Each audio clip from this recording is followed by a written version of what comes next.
Hey guys, thanks for clicking the video. Obviously, big Browns fan here, following Browns free agency, I'm sure as all of you guys had. And as you guys can kind of see with the title where I'm going at with this video, just kind of quickly reacting to our free agency so far in midday for day 2, I guess, in the illegal tampering, whatever the heck, it's all BS. And kind of where the Browns are at with moves they've made and moves they haven't made, which I guess is more of a talking point. First, I think getting John Johnson, safety, is a huge help. I think it was a great financial deal too from the Browns angle side of things. I think it's a great hedge against Grant Delpit with his injury. If he's not ready quite yet, or at least he's not 100% towards the beginning of the season.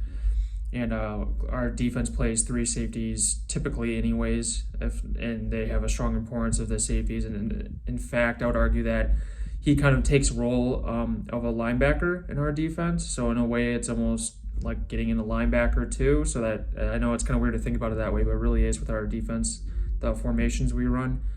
So that was a great move. And the big talking point though is that we have not signed any defensive line help yet. Defensive ends in particular, pass rushers.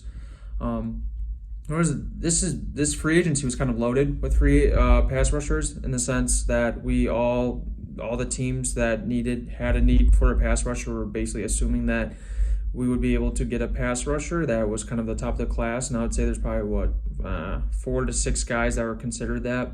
Considering too that not a lot of teams have that much cap space to begin with and all that financial issues. So I was kind of surprised that seeing these contracts that got signed with these guys, it's a lot of money. We're looking at like $15 million a year on average for most of these guys. Stupid contracts like Matt Judon to the Patriots. I don't really understand that.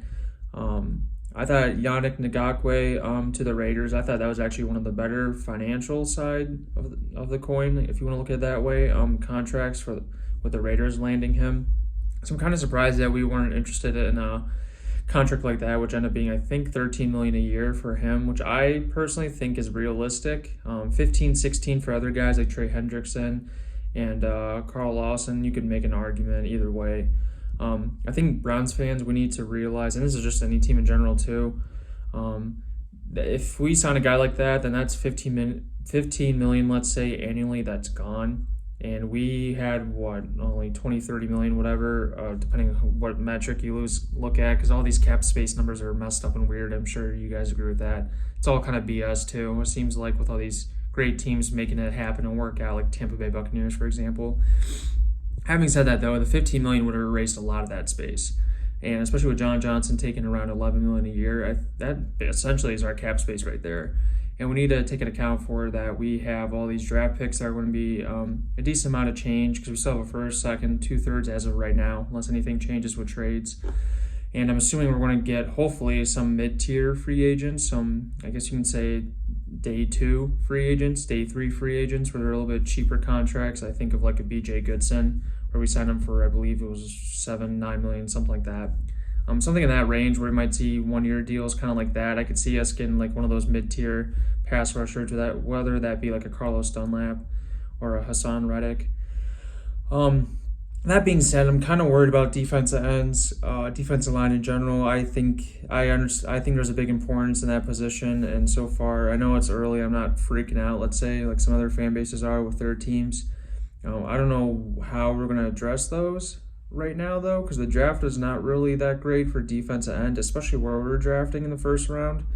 We could take a flyer on a late first round guy, but that's kind of a crapshoot with these defensive ends in this draft. There's no really guarantees. Not that there really is in general, besides if you're a top 10 pick, kind of like a Myles Garrett. So that's kind of a concern of mine.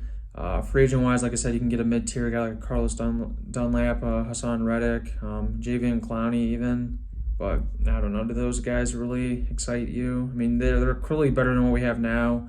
If you look at the end of year production Olivier Vernon had compared to those guys, I don't know if that's necessarily an upgrade or not, which I like to add, keep going up in skill set and not maintain or keep going down, especially that position where we need extreme help at. Now that the fact that we cut Adrian Claiborne too, which now it doesn't really make sense.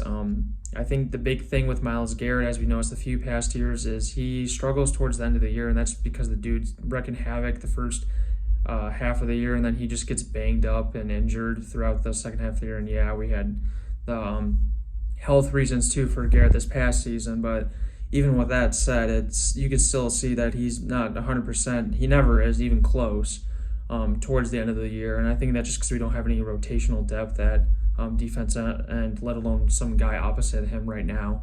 So that'll be interesting to see how we target that. I'm a little bit concerned about that. I'm also a little bit concerned about cornerback too. I think that's a position that we need some depth in. Assuming Greedy Williams is back or not, I basically go into the assumption right now that we have one cornerback, Denzel Ward, as of now. We have some other guys, but nah. And as we know, Denzel Ward is not really that consistent with his health, or he's kind of injury prone. I guess that's a better way to say it. So I don't want to bank on him quite yet with playing 16 games. Hopefully he can. And I'm not saying he's not good. I think he's a beast. But at the end of the day, as we all know, it's assumed essentially at this point that he's going to miss probably 2 to 4 games in the season. So we need cornerback help bad. I just saw that Griffin signed with the Jaguars, and I thought that was a guy that we might target. So I'm kind of surprised that we haven't yet signed a backup cornerback, or a number 2 or 3, I guess, in these like level B free agents. I know Troy Hill is an option for the Rams, in free agency this year. That could be a good fit. Getting a little bit nervous about that. Again, I believe in Andrew Berry, this front office. I think that there's no reason to panic, especially second day in this illegal tampering where it technically hasn't even started anything yet. That being said, though, there's not a lot of options besides, once this kind of dies down the next few days, there's not going to be that many names left. And that's just going to essentially come down to a trade, which doesn't really happen. If anything, we might have 1 or 2 trades, which, sure, but we have a lot more holes than that in our defense. And yeah, we have the draft, but where we're drafting now, later in the first, and that'll be later in the second round too, it's kind of hard to bank on that like we have in the years in the past. So that'll be interesting to see how that all plays out. But nonetheless, very happy with the John Johnson trade. I'll be curious to see as we keep going on with this legal tampering period and free agency when it truly opens up with the official signings of the contracts, what else the Browns will do, because they will make moves, especially on defense. It's just a matter of they have to. It's one of those things that you kind of just, there's no reason not to, I guess. You're going to get depth pieces now. Are they going to be the greatest thing ever? They might be the next wave of Carl Joseph and, like I said, BJ Goodson and Kevin Johnson, those kind of level guys, which I guess is fine. But I would like to maybe get like one more quote-unquote little building block for our defense in free agency. So hopefully that can make it happen.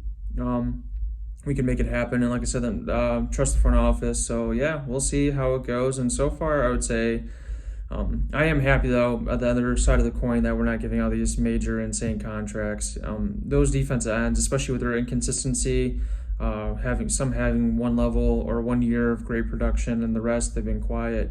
Some having injury histories in the past. I think it just makes sense not to risk all that money, especially when we're going to have a lot of guys that we need to re-sign, and we don't want to be in that position where we can't re-sign a guy because we have this crappy contract that's huge of a guy that's always injured or is not meeting up to his expectations. That's the last thing I want. So from that angle, I actually respect what Andrew Berry's doing, and I think it's a good move and a good process we're going on so far with the Browns and attacking free agency.